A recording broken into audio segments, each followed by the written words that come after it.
नमस्कार, मैं हूं संदीप चौधरी। आज सबसे बड़ा सवाल में हम बात करेंगे अफगानिस्तान की। जी हां, अफगानिस्तान आज सुर्खियों में है। कल तालिबान ने तख्ता पलट किया। अब अफगानिस्तान पर तालिबान का कब्जा है। जी हां, वही तालिबान। कोई व्यवस्थित संगठन नहीं है, यह एक गुट है, वॉरलॉर्ड्स, मिलिशिया, आतंकवादियों का, अल कायदा का। तख्ता पलट किया। अशरफ गनी जो राष्ट्रपति थे वो मुल्क छोड़कर भाग गए। पहले ताजिकिस्तान गए। अब खबर आ रही है एक अमेरिकी बेस ओमन में, एक अमेरिकी बेस में वो छिपे हुए हैं। और इस वक्त अफगानिस्तान में काबुल जो राजधानी है अफगानिस्तान की, अफरा तफरी का माहौल है। हर कोई वहां से छोड़कर भागना चाहता है। एयरपोर्ट पर कतारें लगी हुई हैं। यह देखिए, C-17 ग्लोब मास्टर,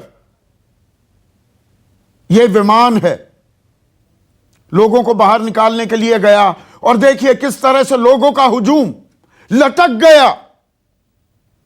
जान बचाने की खातिर अंदर जगह नहीं मिल रही कि किसी तरह से अंदर घुसना है। लोग लटक गए विमान पर।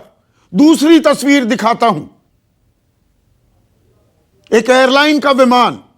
वहां पर इस तरह से जो सीढ़ियां होती है विमान में घुसने के लिए, इस तरह से लोग उस पर लटके हुए हैं। मारामारी मची हुई है, जैसी आपने भारत में तस्वीरें देखी होंगी। रेल पर, ऊपर डब्बों पर भी लोग लटके हुए हैं, इंजन पर लटके हुए हैं। जो बोगी हैं उसमें घुस रहे हैं लोग, बाहर लटक रहे हैं। ऐसा आलम एक हवाई जहाज के साथ भी देखा गया। गोली भी चली, 5 लोगों की मौत हो गई। ग्लोब मास्टर पर लटके 3 लोग हवा में से नीचे गिरे और उनकी मौत हो गई। और यह सब यकायक हुआ। अमेरिकी फौजें 20 साल से वहां पर तैनात थी। अफगान नेशनल आर्मी और वहां की जो पुलिस है, जो सुरक्षा कर्मी है, 3 से 3.5 लाख की तादाद को ट्रेनिंग देने का दावा भी किया गया। लेकिन 60,000 तालिबानी लड़ाकों के सामने सबने हथियार गिरा दिए। और अब मुल्ला बरादर राष्ट्रपति बन गए हैं तालिबान के। मुल्ला बरादर अफगानिस्तान के राष्ट्रपति बन गए हैं। कल देर रात एक एयर इंडिया का विमान 129 भारतीयों को लेकर दिल्ली पहुंचा। आज 12:30-1 बजे एक और एयर इंडिया का विमान जाने वाला था काबुल, और वहां से भारतीयों को लेकर आने वाला था। लेकिन गोलीबारी हुई काबुल हवाई अड्डे पर। उसके चलते यह फ्लाइट स्थगित कर दी गई। अब खबर यह आ रही है कि एक C-17 ग्लोब मास्टर देर रात लगभग 200 भारतीयों को लेकर वापस आएगा। America, Britain, Norway, Denmark, Netherlands ने अपने दूतावास बंद कर दिए। उनके राजदूत अफगानिस्तान छोड़ चुके हैं। भारत का दूतावास अभी भी चल रहा है। लेकिन हमारे लोग वहां फंसे भी हुए हैं। और यह सिर्फ, यहां बिना लार लपेट मैं आपको बता रहा हूं, यह सिर्फ तालिबानी कब्जे की खबर नहीं है। तालिबान दरअसल एक मुखौटा है, और इस मुखौटे को बढ़ाया, पाला, पोसा, बड़ा किया, पनाहगाह दी, सेफ हेवन दिया पाकिस्तान ने। और पाकिस्तान के वजीर आजम इमरान खान का कुछ देर पहले बयान आया। वो कह रहे हैं अफगानियों ने सालों पुरानी, सदियों पुरानी बेड़ियां अपनी तोड़ दी, वो अब आजाद हो गए हैं। और जैसा 1996 में जब तालिबान ने 25 साल पहले अफगानिस्तान पर कब्जा किया था, तब सिर्फ 3 मुल्कों ने, पूरी दुनिया में 3 मुल्कों ने इस तालिबानी हुकूमत को मान्यता दी थी। उनमें से पाकिस्तान था, UAE और सऊदी अरब। फिर से मान्यता देने में सबसे आगे कतार में खड़ा पाकिस्तान दिख रहा है। सुनिए इमरान खान का बयान। अफगानिस्तान में गुलामी की जंजीरें तो तोड़ दी उन्होंने, लेकिन जो ज़हनी गुलामी की जंजीरें वो नहीं टूटती। वो जो कपड़े पहनते हैं आपको वो पहनने पड़ते हैं, उनके सारे फैशन आपको अपनाने पड़ते हैं, क्योंकि आप समझते हैं वो बेहतर है आपसे। और कभी भी एक गुलाम बड़े काम नहीं कर सकता, एक गुलाम ज़हन, क्योंकि दुनिया में जो ऊपर जाते हैं वो सिर्फ इनोवेशन या ओरिजिनल थिंकिंग जाती है। तो गुलामी की बेड़ियां तोड़ दी हैं। इसलिए मैं कह रहा हूं, पीछे पाकिस्तान है, मुखौटा तालिबान है, और पाकिस्तान की ना तो बिसात है, ना वक़्त है, ना औकात है ऐसा वो अकेले कर पाए। इसमें शय है चीन की। CP, China Pakistan economic corridor, CPEC, वो हमारी जमीन से बन रहा है। एक बेल्ट एंड रोड इनिशिएटिव है। अफगानिस्तान में रोड बनाई जा रही है। अफगानिस्तान इस खित्ते के लिए उसका बेहद ही अहम सामरिक महत्व है। उस पर निगाहें हैं चीन की। अफगानिस्तान में तांबा, कोयला, लोहा, गैस, कोबाल्ट, पारा, सोना, लिथियम, थोरियम के भंडार हैं। इन खनिज भंडारों की कीमत $1 ट्रिलियन, 70 लाख करोड़ रुपए आंकी जा रही है। और इस खेल में कहीं ना कहीं हमारा पुराना मित्र रूस भी शामिल है। तो यह एक नया नेक्सस बन रहा है क्या? और इसके लिए भारत के लिए बहुत ही अहम मायने भी हैं। अभी हम दूतावास तो चला रहे हैं, अमेरिका छोड़कर भाग गया। जर्मनी, फ्रांस, वो सीधा आरोप अमेरिका पर गढ़ रहे हैं कि जो ये रायता फैला दिया है आपने, आप तो चल पड़े, अब इसे समेटेगा कौन? यह अपने आप में अहम सवाल है। हमारा दूतावास चल रहा है, क्या हम तालिबानी हुकूमत को मान्यता देंगे या पुरजोर निंदा करेंगे? अभी सरकार जो अपने कार्ड्स हैं वो खोलने को तैयार नहीं है, और खोलने भी नहीं चाहिए। अभी यह सवाल नहीं है, अभी वहां पर भारतीय फंसे हुए हैं। अच्छी खासी तादाद है, इसमें हिंदू और सिख भी हैं। और तालिबान की जो मानसिकता है उसे हम भली भांति जानते हैं, उससे वाकिफ हैं।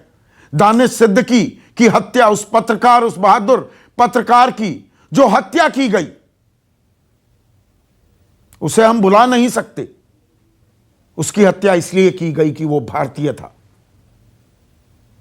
पूछा गया, पत्रकारों पर हमला अमूमन नहीं करते हैं ये तालिबानी, पर भारतीय था दानिश सिद्दीकी, या भारतीय थे, मैंने गलत शब्द का इस्तेमाल किया, भारतीय थे दानिश सिद्दीकी। मौत के घाट उतार दिया गया। तो हमें अभी भारतीयों को वापस लेकर भी आना है, और यह प्राथमिकता है। इस बात को तस्दीक करते हुए दिखे केंद्रीय मंत्री हरदीप पुरी। इस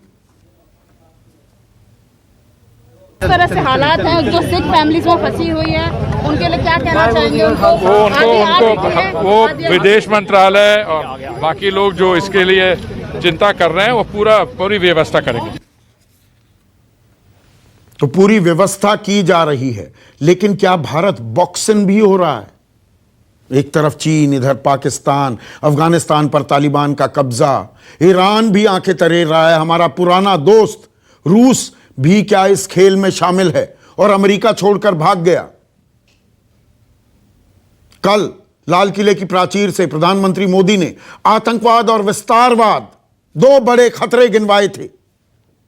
और जैश हो, लश्कर हो, ये जितनी आतंकी तंजीमें हैं, इनके तार कहीं ना कहीं तालिबान से जुड़े हुए हैं। तालिबान बदला बदला चेहरा दुनिया के सामने पेश करने की कोशिश तो कर रहा है। कह रहा है लोगों की सुरक्षा, लोगों के हित और लोगों की सेवा सर्वोपरि है, लेकिन कोई सेंट्रल कमांड नहीं है।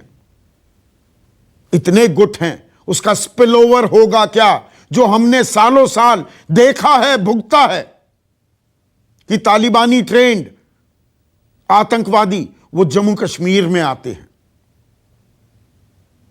तो ये अपने आप में अहम सवाल हो जाते हैं और इन्हीं सवालों को लेकर सरकार के रुख को लेकर कांग्रेस केंद्र पर हमलावर है। रणदीप सुरजेवाला क्या कह रहे हैं, सुनिए।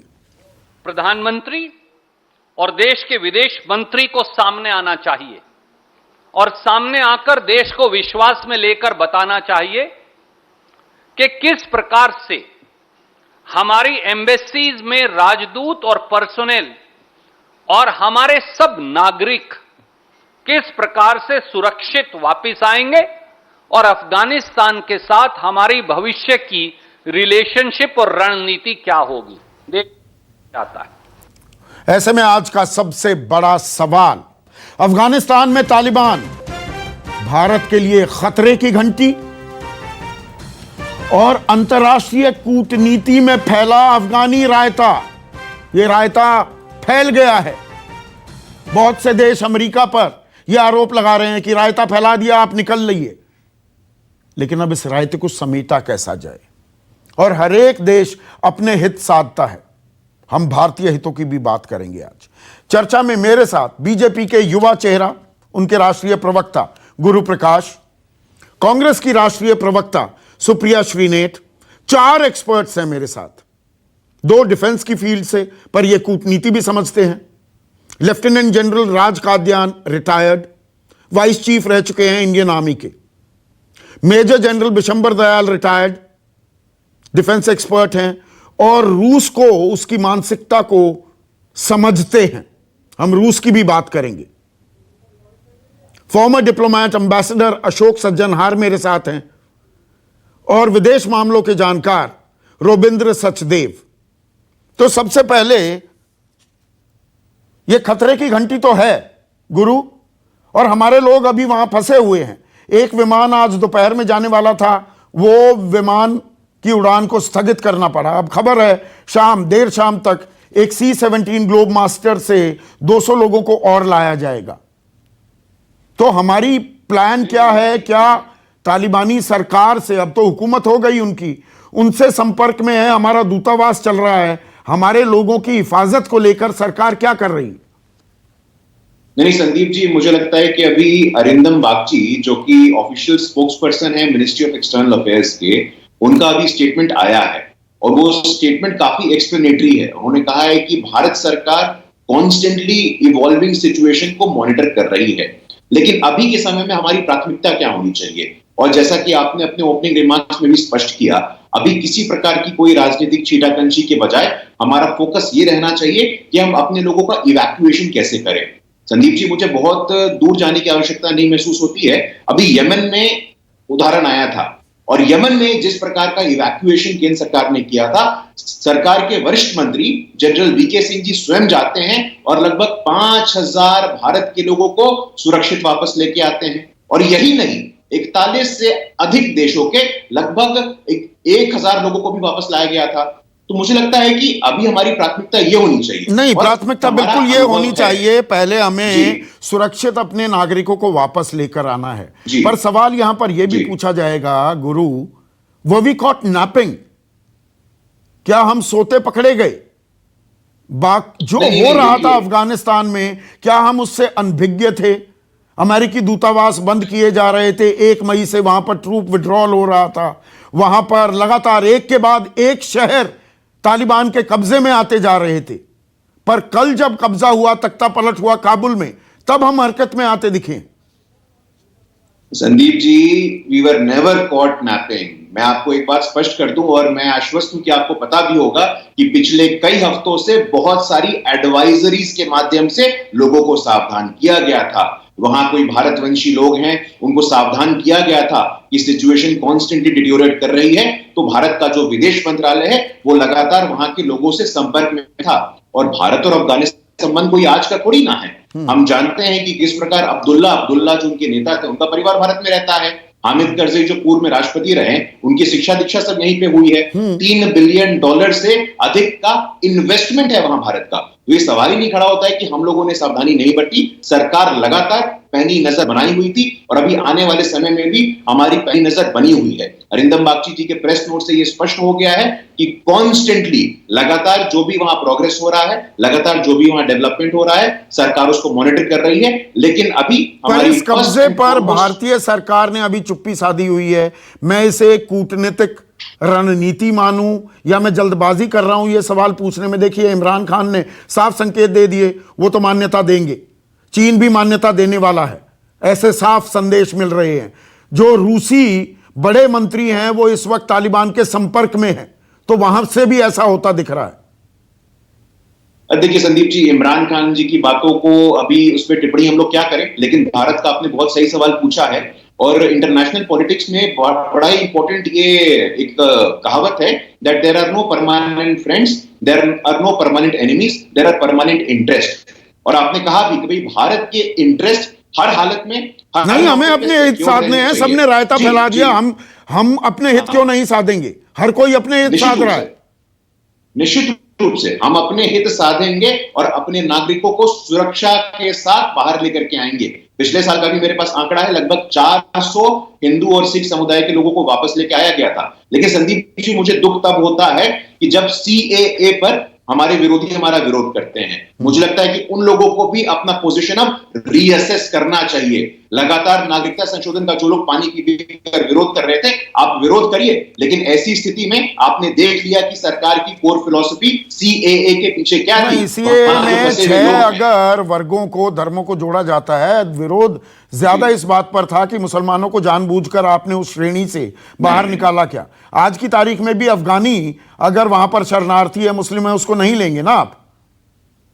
नहीं, लेकिन देखिए, सीए को लेकर के जिन लोगों ने हमारे ऊपर अटैक किया था, आज उनको यथार्थ का सामना करना चाहिए, क्योंकि तालिबान के अनुसार तो सब ठीक है। नहीं, पर आज की अभी देखिए, सुप्रिया, मैंने बयान भी चलवाया रणदीप सिंह सुरजेवाला का, सवाल पूछ रहे हैं, सरकार से पूछ रहे हैं कि भाई नीति क्या है, बाहर कैसे निकालेंगे। यहां तक तो जायज है ये कहना अभी मान्यता देंगे, तालिबान को नहीं देंगे। पहले अपने लोगों को निकालें या पूरी की पूरी रणनीति का हम खुलासा कर दें। ये तो कूटनीति नहीं होगी ना। नहीं, और ऐसी अपेक्षा भी कोई नहीं करता। और मैं बताऊं उन्होंने ये बात क्यों कही। उन्होंने ये बात इसलिए कही क्योंकि कल टेलीविजन चैनल्स पर और आज के मॉर्निंग न्यूज़पेपर्स में जो विदेश मंत्रालय के प्रवक्ता ने कहा है कि भारत सरकार हिंदुस्तानियों की वतन वापसी की जिम्मेदार नहीं है, लोग अपने आने का इंतजाम स्वयं करें। हमारी एम्बेसीज है वहां पर राजदूत है, वहां पर नागरिक हैं, उनको क्या हम अपने हाल पर छोड़ देंगे? ये सवाल उन्होंने उठाया था और मुझे लगता है ये बड़ा वाजिब सवाल है। और आपने एक सवाल पूछा जिसका जवाब आया नहीं, मैं दोबारा से सवाल बोलना चाहती हूँ। सोर्सेज, सूत्रों के माध्यम से ये पता चल रहा था कि दोहा में बातें हो रही थी। चलिए भाई, बहुत राउंड्स ऑफ बातें हो गई, बाकी सब लोगों ने अपनी एम्बेसी बंद कर दी थी, बाकी सब लोगों ने इवैक्यूएशन शुरू कर दिया था अपने नागरिकों का। हमने क्यों नहीं किया था? हम क्या सोचकर बैठे हुए थे? क्योंकि देखिए, अफगानिस्तान की जो सिचुएशन थी डायनामिक थी, इवॉल्व हो रही थी संदीप जी। लेकिन अफगानिस्तान में हमने बड़ा पैसा खर्चा किया, हमने बड़ा इन्वेस्टमेंट किया है और हमारा इससे कल्चरल संबंध रहा है। और कहीं पर यह सब इसलिए किया गया था कि वहां पर एक डेमोक्रेटिक सरकार रहे, वहां पर टेक्नोलॉजी ट्रांसफर भी इसलिए किया गया था कि वहां पर शांति बहाल रहे। अब जो हालात देख रहे हैं वो सब उलट गए हैं। तो सरकार क्या भाप नहीं पाई उलटते पलटते जो वहां पर स्थिति थी ग्राउंड पर? क्या हम खित्ते में अलग थलग पड़ रहे हैं? आप इस ओर इशारा कर रही हैं कि हम बॉक्सिंग हो गए चारों तरफ से। मुझे थोड़ा सा मुझे ये बिल्कुल चिंता है, क्योंकि देखिए, तालिबान अब पाकिस्तान के थ्रू ऑपरेट करता है। ये पाकिस्तान तालिबान ही है। पाकिस्तान चीन के इशारे पर नाचता है। चीन ने ऑलरेडी बोल दिया है कि वो तो अच्छे संबंध बनाने को तैयार है। हमारे 2 फ्रंट्स में समस्या चल रही है, चीन और पाकिस्तान से। अब ये अफगानिस्तान में एक नई समस्या शुरू हो गई है। तो मुझे ऐसा लगता है कि जब ट्रांजिशन हो रहा था, यूएस कर रहा था, हम उसमें क्या बातचीत कर पाए, हमने कैसे अपना इंटरेस्ट वहां पर खोजा, ये सवाल आज सब लोग पूछ रहे हैं। और ये सवाल वाजिब है पूछना, इसलिए वाजिब है क्योंकि ये बहुत बड़ी बात है। यहां पर अनलीशिंग ऑफ टेरर हो सकता है। वहां के महिलाओं के साथ क्या होगा? और जो सीए पे बात कर रहे हैं, जो बाकी लोग हैं, क्या वो इंसान नहीं है? वहां के जो फोटो आपका चैनल अभी दिखा रहा है, जब हम बात कर रहे हैं कि कैसे हवाई जहाज से लोग गिर रहे हैं क्योंकि वो जबरन उस पर बैठ गए थे, हर आदमी अपनी जान को लेकर समय खतरा महसूस कर रहा है। और ये भारत सरकार की जिम्मेदारी है। कोई नानुकुर नहीं होगी, कोई इफ एंड बट नहीं होगी। आपको हर भारतीय को वहां से इवैक्यूएट करना ही पड़ेगा। ये आपकी नैतिक जिम्मेदारी है। जो कल बयान आया था विदेश मंत्रालय से, वो गैर जिम्मेदाराना था, उसने व्यथित किया लोगों को। जनरल कादियान, जब मैं ये कहता हूं कि ये तालिबानी कब्जा नहीं है, तालिबान तो सिर्फ मुखौटा है, पीछे पाकिस्तान है और पाकिस्तान उसकी वक़्त नहीं वो ये कर पाए, उसको शय मिली हुई है चीन और रूस की। क्या मैं गलत कह रहा हूं? संदीप, आप सही कह रहे हैं। पाकिस्तान और तालिबान में मैं मानता हूं सिर्फ स्पेलिंग का फर्क है, दोनों एक ही हैं। पाकिस्तान के तो ऑफिसर उनको ट्रेन करते रहे अफगानिस्तान में, साथ मिलकर लड़ने के भी समाचार थे। रशिया अपने हित में अपनी नीति चलाएगा, जरूरी नहीं वो पाकिस्तान से मिलके या पाकिस्तान से समझौता करके चलाएगा। उनको अपनी चिंता है कि अगर ये आतंकवादी उत्तर की तरफ निकल जाएं, तुर्कमेनिस्तान, ताजिकिस्तान और ऊपर किर्गिस्तान में पहुंच गए, तो ये चिंता रशिया के लिए बढ़ेगी। तो वो तालिबान से ऐसे अंडरटेकिंग चाहेंगे कि भाई उनकी धरती ऐसे काम के लिए इस्तेमाल नहीं होगी जिससे रशिया को नुकसान हो। तो उसने अपनी शायद नीति साफ नहीं करेंगे, लेकिन अगर उनको ऐसा आश्वासन मिलता है तो शायद वो भी रिकॉग्नाइज करेंगे। पिछली बार तो नहीं किया था। चीन, किसी को शक नहीं है, अभी तो पाकिस्तान को मुखौटा बना के बुलवा रहा है इमरान खान से जो चाहता है, लेकिन चीन हर काम वो करेगा जिसमें उनको फायदा हो और हमको नुकसान हो। तो उनका जो वन बेल्ट वन रोड है वो अफगानिस्तान का इस्तेमाल करना चाहेंगे। बिल्कुल। उनके पास पैसे की कमी नहीं है। और हम ऊपर उनका से पैसे जो ये सीपीईसी बन रहा है sir, China Pakistan economic corridor, वो हमारी जमीन से जा रहा है। ये डबल वहमी हो सकती है क्या हमारे लिए? ये बिल्कुल है। जो जमीन उन्होंने 1963 में ले रखी थी, भारत ने विरोध भी किया है, लेकिन वो विरोध तो सिर्फ कागज पर ही है। उससे हमारा भी बॉर्डर अफगानिस्तान से लगता था 100 या 106 किलोमीटर के आसपास। वो जमीन तो अब वापस आएगी नहीं, लेकिन अगर चाइना और पाकिस्तान मिलके वहां को मिलिट्री कार्रवाई करते हैं, देप्सांग प्लेटो अभी भी चाइना के कब्जे में काफी हिस्सा, तो हमारे जो लेह के नॉर्थ में सियाचिन ग्लेशियर को भी खतरा हो सकता है। ये भारत के लिए एक बड़ी समस्या है सुरक्षा को लेते हुए। अभी अगर आप इजाजत दें, ये हालात इतने जल्दी तब्दील हुए हैं अफगानिस्तान में, भारत ही नहीं सब देश तैयार नहीं थे। अमेरिका खुद पकड़ा गया, उनको खुद आश्चर्य है। मेरा मानना है कि उनकी तालिबान से अंडरस्टैंडिंग थी दोहा में कि आप 31 अगस्त तक ये कोई टेक ओवर नहीं करेंगे, लेकिन तालिबान तो कोई डिसिप्लिन फोर्स तो है नहीं, वो किसी के नहीं मानते। जहां उनको कामयाबी नजर आई, और कामयाबी तो होगी, अफगान जिस तरीके से तालिबान से लड़े हुए हैं वो तो आपकी तस्वीरों से साफ शामिल है। जो एयरपोर्ट में भागने के लिए तैयार है सारे अफगान है, डरे हुए हैं। उनके आश्वासन पर, उनका तो इतिहास है कि उनका तो डीएनए ही वायलेंस है और शरिया लॉ उनके मूल सिद्धांत है। तो इन दोनों को मानते बर्बरता करेंगे, वो औरतों को पीछे धकेलेंगे हिस्ट्री में। आपने दोहा वार्ता का जिक्र किया जनरल कादियान। दोहा वार्ता ये सिलसिला जो चला था 2016 से चला, 2020 में बातचीत हुई, फिर 1 मई से अमेरिका कह रहा है हम बाहर निकलेंगे, इनमें तो हम भी शामिल थे। तो क्या हम अनभिज्ञ थे और अमेरिका को पता था? अमेरिका रायता फैलाकर निकल गया, हम अभी निकलने की कोशिश कर रहे हैं। नहीं, मेरे को नहीं लगता है कि 2018 में जब दोहा में प्रेसिडेंट ट्रंप के टाइम पर तालिबान से मीटिंग शुरू हुई, इसका मतलब उनको मान्यता दी गई थी एक किस्म से। भारत उसका हिस्सा नहीं था। भारत बाद में आया, बाद में आया है। लेकिन मेरा मानना है कि जब 2018 में अमेरिका ने उनको मान्यता दी तो भारत का भी तालिबान से मिलाप रहा होगा, बैक ट्रैक डिप्लोमेसी से। कूटनीति ऐसे चलता है, वो कभी सीधी लाइन में नहीं चलेगी। लेकिन आज के दिन ये उम्मीद रखना कि भारत अपनी नीति स्पष्ट करे। नीति तो जब बन सकते हैं जब हालात स्पष्ट हो। एग्जैक्टली। आज सवेरे तो उन्होंने टेको, अभी वो नीति नहीं हो सकती। अभी अपने देश के सुरक्षा के लिए उनको दूतावास से भी एयरपोर्ट पहुंचने में खतरा है, तो उनको दूतावास में ही रखना चाहिए, मेरा मानना है। सेफ्टी वही है, ये दूतावास पर हमला नहीं करेंगे। नहीं, मैं तो दुआ कर रहा हूं। दोपहर में 1 बजे एयर इंडिया का विमान जाने वाला था जनरल कादियान, उसको रोकना पड़ा क्योंकि वहां गोलियां चल गई, 5 लोगों की मौत हो गई। अब देर शाम तक 200 लोग लेकर ये C-17 ग्लोब मास्टर उतर जाए, मेरी तो दुआ ये है। हम सब यही चाहते हैं कि उतर जाए, हमारे नागरिक जो वहां पर फंसे हैं वो सेफ्टी से आ जाएं। लेकिन एयर स्पेस ही बंद कर रखिए। अगर ये मुमकिन नहीं है तो सेफ्टी सिर्फ दूतावास के अंदर है, जितने भी आईटीबीपी के सुरक्षा कर्मी हैं, जितने भी हमारे नागरिक हैं, आसानी नहीं है उनको सबको अकोमोडेट करना, लेकिन और कोई ज्यादा नहीं है। तालिबान का कोई कंट्रोल नहीं, वो तो नहीं खिचड़ी नहीं, है। वो हमारी प्राथमिकता है, इसमें कोई शको शुबा नहीं है। लेकिन जनरल दयाल, मुझे एक चीज समझाइए, पूरी दुनिया की निगाहें तालिबान पर थी। 20 साल से अमेरिका का कंट्रोल, $3 ट्रिलियन उन्होंने वहां पर झोंक दिए। $3 ट्रिलियन 210 लाख करोड़ रुपए होते हैं। 20 साल से वो 3-3.5 लाख अफगानी आर्मी और पुलिस पर्सनल को ट्रेन कर रहे थे, और 60,000 लड़ाके यकायक 10-12 दिन में पूरा सफाया कर देते हैं। ये बात समझ में आती है आपके? बिल्कुल आती है संदीप, इसमें कोई शक नहीं है। लड़ाई कहाँ हुई है, कितनी डेथ्स हुई है, कितनी कैजुअलिटीज? हाँ, काबुल में तो एक तरह से ब्लडलेस कू है। पूरे नॉर्दर्न एरियाज में देख लो ना, नॉर्दर्न प्रोविंस जहां पे पहले रशिया का इन्फ्लुएंस था, रशियन वॉरलॉर्ड्स का इन्फ्लुएंस था, जो नॉर्दर्न प्रोविंसेस हैं, आखिर नॉर्दर्न अलायंस नॉर्दर्न प्रोविंस से ही ऑपरेट करता रहा 2001 तक, और जब तक अहमद शाह मसूद था वो लड़ता रहा तालिबान से। लेकिन पूरे नॉर्दर्न एरियाज 1-2 दिन के अंदर तो कंप्लीट नॉर्दर्न प्रोविंस जो है वो तालिबान ने कैप्चर कर ली, क्योंकि जो रूरल एरियाज हैं अफगानिस्तान के, उनको कोई फर्क नहीं पड़ता कि तालिबान है या सरकार किसकी है, वो भी करप्ट थे, ये भी करप्ट है, तो वो उनको कोई फर्क नहीं पड़ता। तो जो बाकी लोग हैं, वो ट्रांसफर ऑफ पावर है, वो जहां देखते हैं वहां पूरा का पूरा दल बदलता है। जैसे यहाँ कई बार, एक बार भजन लाल जी थे, उनकी सरकार कही थी, सुबह पता लगा वो पूरी सरकार कांग्रेस की होगी। ऐसे तालिबान और अफगानिस्तान का ये कैरेक्टर है।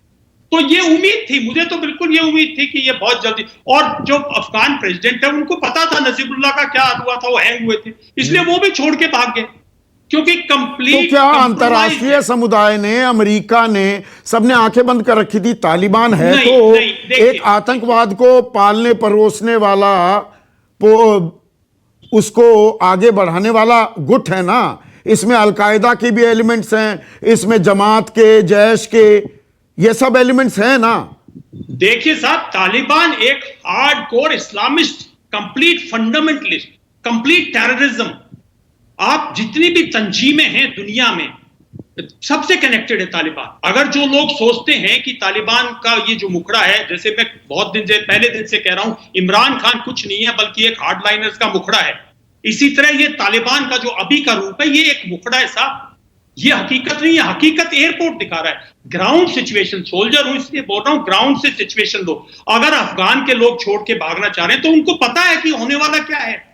ये सारे कोई अमेरिकन स्टूजेस थोड़ी हैं, ये इनमें बहुत लोग ऐसे हैं जो अपनी जान माल के लिए भाग रहे हैं, क्योंकि तालिबान ने असलियत में वही करना है जो पहले किया था, और वो अभी नहीं करेगा। 6-8 महीने इंटरनेशनल कम्युनिटी को बेवकूफ बनाएगा, और सिर्फ इंडिया को नहीं, जैसे कहा नहीं, भारत के लिए तो सबसे बड़ा खतरा आतंकवाद हो जाता है ना। तालिबान मजबूत होगा, वहां कुछ लोग सरकार चलाएंगे, बाकी जो फ्रिंज एलिमेंट्स हैं वो तो आतंकवाद ही उनका पेशा है, उनके डीएनए में है, स्पिलओवर होगा जम्मू कश्मीर में। ये बड़ा खतरा हो जाता है क्या जनरल दयाल? देखिए संदीप, ये खतरा है, काफी लोग कह रहे हैं, लेकिन मैं आपको एक बताऊं, भारत बेटर ऑर्गेनाइज है उस मामले में। जो भी कोई भारत की इंटरनेशनल, जो आज के दिन जो मैं फॉरेन पॉलिसी के 2 एक्सपर्ट बैठे हैं, दे शुड बी, वो उनका एक वो होना चाहिए कि क्या हमारी फॉरेन पॉलिसी ठीक है, चुप रहें इस टाइम पे, अपने नागरिकों को निकाल लें, बाद में अपना पॉलिसी करें। भारत बेटर ऑर्गेनाइज्ड है, हमारी एलसीआर 1991 की नहीं है, एलसी हमारी फेंस्ड है, मैन्ड है completely, we are a organised force. तो खतरा तो है ताजिक, उज्बेकी और तुर्कमेनिस्तान जैसे कंट्रीज में, जहां पोरस बॉर्डर्स है, जहां पे कोई दिक्कत नहीं है, और इतनी स्ट्रॉन्ग आर्मी। अब आप देखिए, अमेरिकन इक्विपमेंट 2-2.5 लाख तो इस अफगानिस्तान आर्मी में ऐसे होंगे जो ट्रांसफर कर जाएंगे तालिबान आर्मी में। तालिबानी 80,000 ट्रेन्ड सोल्जर्स, तो ये और अमेरिकन इक्विपमेंट। एक सेंट्रल एशिया के अंदर ना ताजिकिस्तान के पास ऐसी आर्मी है, ना उज्बेकिस्तान के पास है, ना तुर्कमेनिस्तान के पास है। मैं कहता हूं पाकिस्तान के पास नहीं इतनी स्ट्रॉन्ग आर्मी जितनी ट्रेंड वो इस टाइम पे है। तो ये एक खतरा बनेगा, और ये खतरा क्या, खतरे की घंटी बज चुकी है। एम्बेसडर अशोक सज्जनहार, डिप्लोमेसी में शब्दों का इस्तेमाल बहुत संभल कर किया जाता है, और आप भी बहुत संभल कर अपने शब्दों का इस्तेमाल करते हैं, लेकिन मैं बिल्कुल ही देसी भाषा का इस्तेमाल कर रहा हूं इस सवाल में, ये मैंने सवाल जो दूसरा सवाल रखा है अपने कार्यक्रम का, अंतर्राष्ट्रीय कूटनीति में क्या अब ये अफगानी रायता फैल गया है? देखिए, ये प्रॉब्लम जो है अफगानिस्तान की, ये सभी देशों के लिए दिक्कत है, सभी देशों के लिए मुश्किलात है। सभी जो देश हैं वो अपने हित को साधने में लगे हुए हैं। अब हम बात कर रहे थे चीन की, जो वो ठीक है, वहां पर जो इकोनॉमिक अपॉर्चुनिटीज हैं उसके ऊपर तो देख रहा है, पर मेरे विचार से उससे बहुत ज्यादा महत्वपूर्ण है उसके लिए जो यहां पर शिनजियांग में वीगुर मुसलमान हैं, जिनका वो शोषण कर रहा है, जिसको उसने 1 मिलियन को वहां पर कंसंट्रेशन कैंप में डाल दिया है, जेनोसाइड चल रही है, फोर्स स्टरलाइजेशन चल रही है वहां पर। तो उसके लिए दिक्कत ये है क्योंकि तालिबान, जैसे आपने खुद कहा अभी संदीप, जो उसमें बहुत तरीके के गुट हैं, आईसिस है, अलकायदा है, एक गुट है ईटिम, जो ईस्ट तुर्किस्तान इस्लामिक मूवमेंट, जो कि वहां पर अपनी आजादी के लिए चीन के साथ लड़ाई कर रहे हैं शिनजियांग में। अब आपको मालूम है जो 28 जुलाई को जब मुल्ला गनी बरादर वहां पर गए बीजिंग में, और उनकी फोटो आप सभी ने देखी है, हाँ। वांग यी के साथ, और वांग यी की जो अग्रीमेंट हुई, उन्होंने बस एक ही मुद्दे का जिक्र किया है, जो ईटीआईएम को वो सहारा नहीं देंगे और ईटीआईएम को वहां पर अफगानिस्तान में खत्म कर देंगे। मुझे लगता है ये बहुत मुश्किलात होने वाली है। उन्होंने कमिट तो बहुत कर दिया, मेरे ख्याल से और पैनलिस्ट ने भी कहा भाई जो तालिबान कहता है और जो करता है उसमें बहुत अंतर है। वहां तो वो दोहा में बोलते रहे जो हम नेगोशिएटेड सेटलमेंट चाहते हैं, परंतु उन्होंने बिल्कुल भी ऐसा कुछ वो नहीं दिया इंडिकेशन जो वो सीरियसली इस पर बात करेंगे। वो तो ये इसके बावजूद भी मुझे एक चीज समझाइए एम्बेसडर सज्जनहार, 1996 में जब तख्ता पलट किया, कब्जा किया था अफगानिस्तान पर तालिबान ने, तो पाकिस्तान, यूएई और सऊदी अरब, इन 3 मुल्कों ने ही मान्यता दी। पर आज की तारीख में जो रिएक्शंस आ रहे हैं अंतर्राष्ट्रीय समुदाय से, यह फेहरिस्त तो बहुत लंबी होती दिख रही है। तालिबान बाकायदा मान्यता प्राप्त एक हुकूमत बनेगी, अच्छी खासे तादाद में देश अब इसको मान्यता देंगे। आप बिल्कुल ठीक कह रहे हो इसमें संदीप, क्योंकि जैसे मैंने बताया चीन का अपना हित है, जो वो चाहता है जो तालिबान वहां पर ईटिम को कंट्रोल करके रखे, उनको वहां नहीं जाने दे। रशिया का क्या वहां पर हित है, जो अभी हम तजिकिस्तान और उज्बेकिस्तान में बात कर रहे थे। देखिए तजिकिस्तान में रशिया की 201st उनके पास वहां पर वो है बेस है, बहुत ही बड़ी बेस है। मैं कहूंगा रशिया की अगर कहीं पर भी बेस है, सबसे बड़ी यहां पर तजिकिस्तान में। उनकी वो एक्सरसाइजेस कर रहे हैं वहां पर, वो अपने जो बॉर्डर को है एकदम सील करना चाहते हैं, क्योंकि वहां पर एलिमेंट्स हैं टीटीपी के जैसे, तहरीक तालिबान पाकिस्तान, अलकायदा, आईसिस, क्योंकि इनके बड़े स्लीपर सेल संदीप रूस के अंदर भी हैं। उज्बेकिस्तान का भी इतना छोटा सा वो है, परंतु उसके भी अपने जो लोकल टेररिस्ट ग्रुप है, जैसे इस्लामिक मूवमेंट ऑफ उज्बेकिस्तान, जैसे इस्लामिक जिहाद यूनियन, तजिकिस्तान में अंसरुल्लाह ग्रुप, तो ये वाले सब जो हैं इनको पूरी तरीके से नहीं कंट्रोल कर पाएगा तालिबान। मेरे ख्याल से चाहेगा भी नहीं इनको कंट्रोल करना। और जो रूस के साथ इनकी जो सहमति बनी है, जो हम इनको यहां से आगे नहीं जाने देंगे, तो उनके लिए जरूर मेरे ख्याल से प्रॉब्लम। और उसमें ईरान भी हम जोड़ देते हैं। तो इसमें एक चीज भारत के हितों की बात करूं मैं एम्बेसडर सज्जनहार, अब ब्रिटेन हो, जर्मनी हो, फ्रांस हो, वो सीधा आरोप लगा रहे हैं, ब्लेम कर रहे हैं, इस अफगानी रायते के फैलने को लेकर अमेरिका पर आरोप लगा रहे हैं।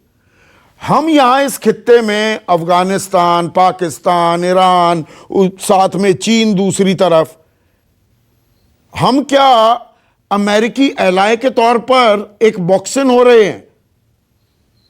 नहीं, हमारी देखिए अफगानिस्तान में हमारी बिल्कुल इंडिपेंडेंट पॉलिसी रही है। हम ठीक है, उनके साथ हमारे बहुत ही ग्लोबल स्ट्रेटेजिक पार्टनरशिप है, इंडो पैसिफिक में है, क्वाड में है, और बहुत सारे ऐसे क्षेत्र हैं, 60-70 ऐसे क्षेत्र हैं जिनमें हम कोऑपरेट कर रहे हैं। आप आज सुबह की उनकी देखिए जो टाइम्स नाउ पर डॉक्टर एस जयशंकर ने कहा, उन्होंने कहा हमारे जो पॉलिसी है, नीति है अफगानिस्तान पर अमेरिका से बहुत भिन्न है। तो इसीलिए अभी आपको याद होगा, नहीं इस खित्ते में हम अलग थलग पड़ जाएंगे क्या? एक खतरा है क्या ये? ना, मैं इससे सहमत नहीं हूं। देखिए संदीप, पिछले अगर हम देखें ईरान में हमारे विदेश मंत्री अभी वहां पर थे, पिछले 1.5 साल में वो 4 बारी वहां पर होकर आए हैं। उसके बाद अगर आप रूस में देखिए, सरगेई लावरोव उनके यहां पर आए थे अप्रैल में, बिल्कुल 1.5 महीने बाद हम वहां चले गए। देखिए, we are very proactive in our diplomacy, परंतु ये है जो छत के ऊपर नहीं, अब संदर्भ बदल गया है ना, प्रोएक्टिविटी। हम कितने किस लेवल तक एंगेज करना चाहेंगे तालिबान, एक आतंकवादी गुट से, एक जिहादिस्ट संगठन से, ये अभी आने वाला वक्त बड़ा हमारे लिए डिप्लोमेसी के लिहाज से क्रिटिकल होगा। नहीं, डिप्लोमेसी के लिए बिल्कुल क्रिटिकल होगा, इसीलिए हम इतने सचेत हैं, इतने सतर्क हैं। आपने देखा है 16 जुलाई को हमारे विदेश मंत्री उज्बेकिस्तान में थे, जो एक फ्रंटलाइन स्टेट है। उससे 2 दिन पहले 12-13 को वो वहां पर थे, तजिकिस्तान में थे, दुशांबे में, वहां पर उन्होंने राष्ट्रपति से बात की, उज्बेकिस्तान में भी राष्ट्रपति से बात की।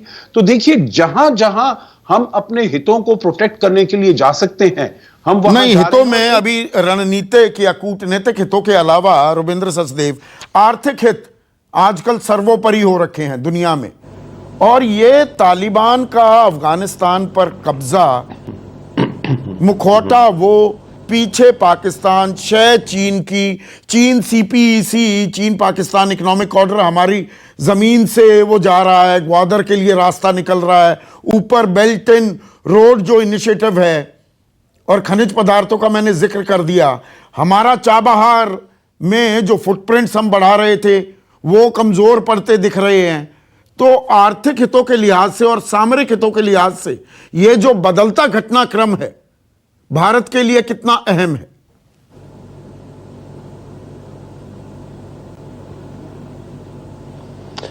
डेफिनेटली ये जो बदलता सिनेरियो है, ये जो थिएटर है, ये हमारे इकोनॉमिक इंटरेस्ट और ट्रेड के खिलाफ जा रहा है। क्योंकि अभी बाकी और छोड़िए, हमारा प्रयास था और हमारे इकोनॉमिक रिलेशंस हैं सेंट्रल एशिया के देशों के साथ, मानिए कजाकिस्तान, उज्बेकिस्तान, तुर्कमेनिस्तान और ऊपर फिर रशिया के लिए।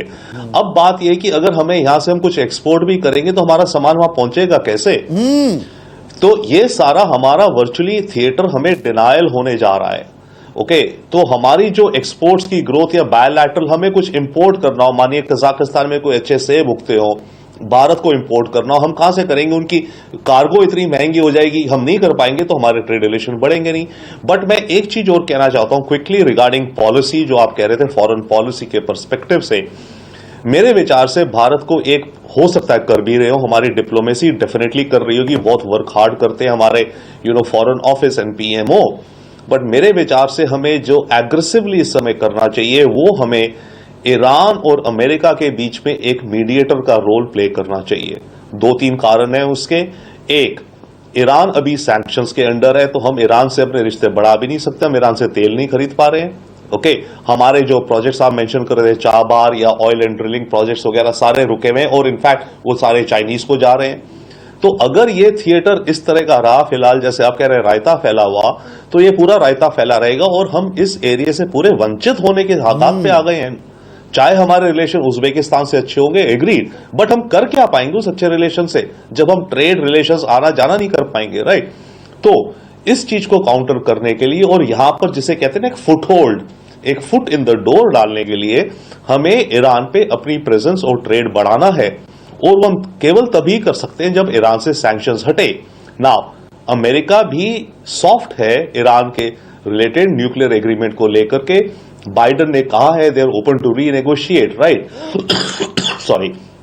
तो अगर इंडिया एक ऑनेस्ट ब्रोकर, एक्टिव ब्रोकर ही होगा, ये हम करेंगे अगर अमेरिका और ईरान को हम आपस में वो ले आए एक टेबल पे और ये सैंक्शंस ईरान से हट जाएं, तो एक्चुअली ईरान को भी फायदा है, अमेरिका को भी है और हमें भी है। हमें एक फुटहोल्ड मिलेगा सेंट्रल एशिया में अंदर जाने का। अदरवाइज हमारी सारी ट्रेड कनेक्टिविटी जो आप इकोनॉमिक्स की बात कर रहे हैं, ईरान में नहीं, हम ईरान चाइना के ओके सैंक्शंस रहेंगे, ईरान चाइना की तरफ और टिल्ट होता जाएगा। ईरान ने ऑलरेडी कितने बिलियन डॉलर, $400 बिलियन की 15 साल की डील करी है तेल बेचने की चाइना को, राइट? तो ईरान अगर उस तरफ चाइना की तरफ झुकता जाएगा, अफगानिस्तान तो उसके कब्जे या उसके पंजे के नीचे है ही तालिबान पाकिस्तानी गेम्स में, उसके आगे हम उज्बेक और कजाक और रशिया को भी नहीं हम पहुंच पाएंगे, तो हम तो इस एरिया से डिनायल हो जाएगा ना हमें।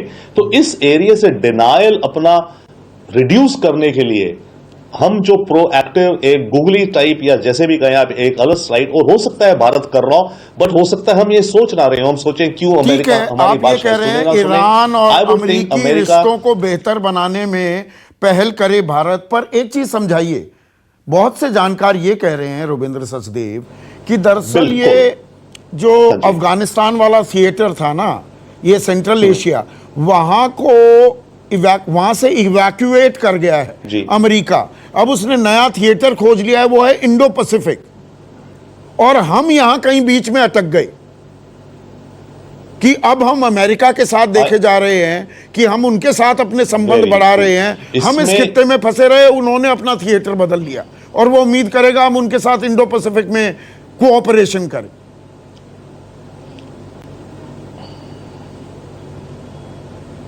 बिल्कुल, मैं इसमें एक बात और ऐड करूंगा, जो आपने बात की बहुत बड़ी बात है। अमेरिका ने ये जो पूरा एब्डिकेशन करा, क्यों करा? क्योंकि आज की तारीख में अमेरिका की नजरों में और वेस्टर्न नेशंस की नजरों में इस्लामिक टेरर नंबर 1 प्रॉब्लम नहीं रह गया है सर। ये तो हम हैं जो इस्लामिक टेरर अपने देश के हिसाब से और कुछ और देश करते हैं। अमेरिका में पिछले 20 सालों में कोई बड़ा इस्लामिक अटैक नहीं हुआ है, यूरोप में भी कोई नहीं हुआ है, इक्के दुक्के स्लीपर सेल करते रहते हैं, अलग है। तो इस्लामिक टेरर इस समय दुनिया की प्रायोरिटीज में नंबर 3 पे आ गया। मैं कहूंगा नंबर 1 पे कोविड से जूझना हर देश को और अपनी प्रॉब्लम्स को सॉल्व करना। नंबर 2 है चाइना, या मान लो उल्टा है।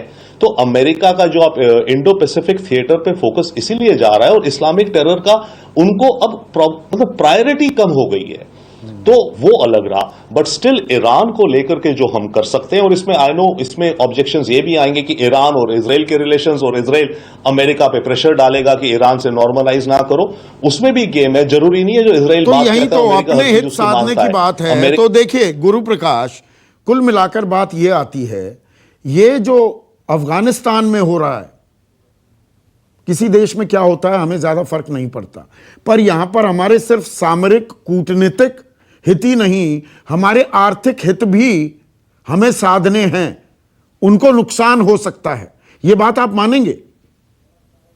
नहीं, देखिए सिचुएशन तो वोलाटाइल है संदीप जी, सिचुएशन डायनेमिक है और कॉन्स्टेंटली इवॉल्व कर रही है। हर सेकंड हर मिनट में स्थितियां बदल रही है, और हमारे राजनयिकों ने, पूर्व एम्बेसडर्स ने और डिफेंस एक्सपर्ट ने बात मानी है। लेकिन ऐसे मौके पे जब विपक्ष को सबको साथ में रहना चाहिए, आप सवाल पूछिए, सवाल पूछने में दिक्कत नहीं, लेकिन झूठ नहीं बोलना चाहिए। अभी मैं कांग्रेस की प्रवक्ता को सुन रहा था, इस प्रकार की भाषा का उपयोग सरकार सो रही थी। अरे जुलाई में हमें मालूम है कि मजार और कंदाहार से हमारे ऑफिशियल्स वापस आ चुके थे, वहां पे जो अपने काउंसलेट्स थे वो बंद किए जा चुके थे। तो ऐसे मौके पे राजनीति करने से बचना चाहिए। आज हमारे पास अनुभव है, आज हमारे पास क्षमता है, और जैसा मैंने कहा कि यमन का हमारा एक्सपीरियंस हमें यहां भी काम आएगा कि किसी ना किसी प्रकार से एक नेतृत्व लेकर के हम आगे जाएंगे और वहां फंसे नागरिकों को बचाएंगे। मैं राजनीति के लिए कह सकता था कि दिग्विजय जी का क्या प्रेम है तालिबान के लिए। कांग्रेस पार्टी के पूर्व में विदेश मंत्री रहे लोग हैं, वो पाकिस्तान की धरती पे जाते हैं और भारत के लोकतंत्र पे आक्रमण करते हैं, लेकिन इन सब से बचना चाहिए। राजनीति में नहीं घुसना चाहता, संवेदनशील मुद्दा है।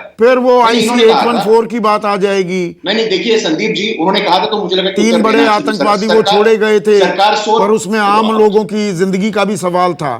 तो राजनीति करने के बजाय, आपकी बात ये फेयर है गुरु कि इस वक्त राजनीति के बजाय पूरे देश को एक होना चाहिए, पर उसमें क्लैरिटी होनी चाहिए ना। आपने अरिंदम बागची का बयान का जिक्र किया, बयान आ गया है बाकायदा, we'll facilitate repatriation to India of those who wish to leave Afghanistan.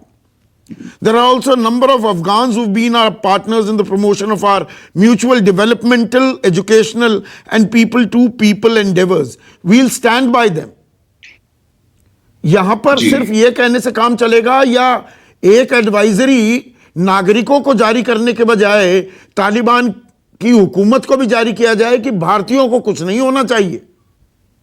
देखिए, भारतीयों को कुछ नहीं होगा संदीप जी, भारतीयों को कुछ नहीं होगा, और कई हफ्तों से ये प्रयास चल रहा है, ये एडवाइजरी चल रही है। और जैसा कि वहां कहा गया कि वहां सिचुएशन कैसी होगी, पॉलिटिकल स्टेबिलिटी कैसे आएगी, ये भविष्य के गर्भ में है। अभी इसमें टिप्पणी करना उचित नहीं है। ठीक है सुप्रिया श्रीनेश, अभी वक्त है क्या नुक्ताचीनी का, या सब एक साथ खड़े हों? संदीप जी, इसमें नुक्ताचीनी की बिल्कुल भी बात नहीं है। मैं फिर से कहूंगी, पूरा देश एक साथ खड़ा है, लेकिन जिस तरह से सरकार ने फॉरेन पॉलिसी को हैंडल किया 7 सालों में, उससे दुनिया और देश व्यथित है। कभी झूला झूलने लगते हैं चीन से, तो कभी हम उनके साथ लड़ाई करने लगते हैं। हम नमस्ते ट्रंप कराने लगते हैं और जाकर ट्रंप की सरकार बनाने लगते हैं। हम पाकिस्तान बिना बताए पहुंच जाते हैं। हमारी फॉरेन पॉलिसी कैमरे में कैद होकर नहीं रह सकती है। Foreign policy is a very serious issue which should be left to career diplomats. हम फॉरेन पॉलिसी फोटो खिंचाने को समझ बैठे हैं, वो नहीं है फॉरेन पॉलिसी। फॉरेन पॉलिसी जरूरी है। मैं फिर से कहूंगी, जो कल बयान आया था वो गैर जिम्मेदाराना है। और मैं 5 सेकंड में एक बात और कहूंगी, क्योंकि यहां पे सीए का जिक्र हुआ था। जब सीए का हम विरोध कर रहे थे और आज भी करते हैं, तो लोग कहते थे मुसलमान देश में कहां मुस्लिमों के खिलाफ अत्याचार होगा। आपको दिख रहा है ना अफगानिस्तान में क्या हो रहा है। क्या आप अपनी सीए को बदलने के लिए तैयार हैं अब कि नहीं है? इसके बारे में बताए सरकार। मैं फिर से कहूंगी, पूरा देश एक साथ खड़ा है, लेकिन फॉरेन पॉलिसी को महज एक कैमरा अपॉर्चुनिटी, फोटो अपॉर्चुनिटी बनाना गलत है, जो पिछले 7 साल से हो रहा है। It has to be done in a systematic strategic way. Guru 40 second last response. नहीं, फॉरेन पॉलिसी का अर्थ ये है कि भोपाल गैस ट्रेजेडी में वॉरेन एंडरसन आए और चले जाएं। फॉरेन पॉलिसी इसको भी नहीं कहते हैं सुप्रिया जी। फॉरेन पॉलिसी का अर्थ ये भी नहीं है कि 26 से 11 का इनपुट हो और सरकार कुछ नहीं करती है। नहीं, देखिए चीन के साथ आपको क्या मतलब है? आप बीच में बोलिए। सिर्फ गुरु प्रकाश को स्क्रीन पर रखिए। हाँ बोलिए गुरु। नहीं, देखिए ये बार-बार हस्तक्षेप करती हैं और यही इनकी शैली है, ये उचित नहीं है। फॉरेन पॉलिसी नहीं, हम मौन नहीं देते हस्तक्षेप, आप अपनी बात कहिए। नहीं, फॉरेन पॉलिसी का अर्थ क्या है कि वॉरेन एंडरसन आए और चले जाएं। वो भोपाल गैस ट्रेजेडी के लिए जो जिम्मेदार व्यक्ति हैं वो चले जाएं। फॉरेन पॉलिसी का अर्थ क्या है कि इटली के जो 2 मरीन्स आए थे वो हत्या करके वहां चले जाएं। फॉरेन पॉलिसी का अर्थ क्या है कि एक दूसरे पर आरोप प्रत्यारोप करने से क्या ये जो अफगानिस्तान का सूरत हाल है उसे समझने, सुलझाने और निपटने में हम कामयाब हो जाएंगे क्या स्टूडियो में एक जंग जीतकर? गुरु संदीप जी, मैं बिल्कुल राजनीति से बच रहा था और आप जानते हैं ऐसे विषयों पर राजनीति से बचना चाहिए। हमारी प्राथमिकता है वहां जितने भी भारतीय दूतावास के लोग हैं, भारतीय नागरिक हैं, वहां जो माइनॉरिटीज हैं, हम उनको जाएंगे, बचा करके लाएंगे। और इसी शो में मैं दावे के साथ कहता हूं, ये चुनौती देता हूं कि भाई हम ये सुनिश्चित करेंगे और हम लोग ये डिस्कस भी करेंगे संदीप जी आने वाले समय। बिल्कुल, हमारे नागरिक महफूज वापस आए। सिर्फ ये चिंता नहीं है, जो खतरे की घंटी बज रही है सामरिक, कूटनीतिक, सुरक्षा के लिहाज से, आर्थिक लिहाज से, उससे भी हमें निपटना होगा। बहुतेरे सवाल मेरे जहन में थे, आज मैंने नहीं पूछे क्योंकि यह माकूल वक्त नहीं है। अभी प्राथमिकता अपने लोगों को वापस लाना है। पर जो ये रायता फैला है, ये क्यों फैला और इसे समेटने का कोई रास्ता, कोई जरिया, रणनीति हमारे पास है? ये सवाल भविष्य के लिए। फिलहाल नमस्कार। नमस्कार, मैं हूं मानक गुप्ता। अगर आपको हमारा ये वीडियो पसंद आया हो तो इसे लाइक और शेयर जरूर करें। और हां, हमें सब्सक्राइब और फॉलो करना ना भूलें ताकि आप देश और दुनिया की कोई खबर मिस ना करें। तो जुड़े रहिए हमारे साथ और देखते रहिए न्यूज़ 24।